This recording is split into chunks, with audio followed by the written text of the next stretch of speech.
ശഅബാനും ഇതേപോലെ തീരും. റമദാനിന്റെ തുടക്കത്തിൽ ഒരു 2 ദിവസം ഉണ്ടാവും ആവേശം, അതും അങ്ങ് തീർന്നു പോകും.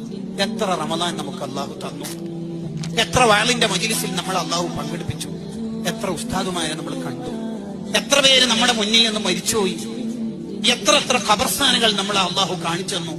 എല്ലാ രാത്രിയും ഒന്നാമത്തെ ആകാശത്തേക്ക് അള്ളാഹുവിന്റെ റഹ്മത്ത് ഇറങ്ങിയിട്ട് അള്ളാഹു ചോദിച്ചില്ലേ, ഹൽ മിൻ മുസ്തഗ്ഫിർ, ആരെങ്കിലും എന്നോട് പൊറുക്കലിനെ തേടുന്നുണ്ടോ, ഞാൻ നിങ്ങളെ നന്നാക്കി തരാമെന്ന് പറഞ്ഞില്ലേ? എന്നിട്ടെന്താ നമുക്ക് മാറ്റം വരാത്തത്? തൗബയുടെ വാതിലുകൾ മുഴുവനും അള്ളാഹു നമുക്ക് തുറന്നു തന്നു. വസാരിഊ, നിങ്ങൾ വരി വരി വരി എന്ന് അള്ളാഹു നമ്മളെ നിരന്തരം വിളിച്ചുകൊണ്ടിരുന്നു. എന്നിട്ടെന്തേ നമുക്ക് മാറ്റം വരാത്തത്? നമുക്കെന്തേ ബോധം വരാത്തത്? ഒരു സെക്കൻഡ് ആയിരിക്കും ആഖിറത്തിൽ നമ്മളെ വിജയപരാജയത്തിന്റെ മാനദണ്ഡം. ഒരൊറ്റ സെക്കൻഡ്. അയാൾ സുബ്ഹാനല്ലാഹ് ചൊല്ലാനിരിക്കുമ്പോൾ സ്വപ്നാമുഖം മരിച്ചുപോയി. അക്കാരണം ഉണ്ടായിരിക്കും, ആ ഒരു സെക്കൻഡ് ഉപയോഗിച്ചുകൊണ്ടായിരിക്കും അയാൾ സ്വർഗത്തിലെത്തുന്നത്.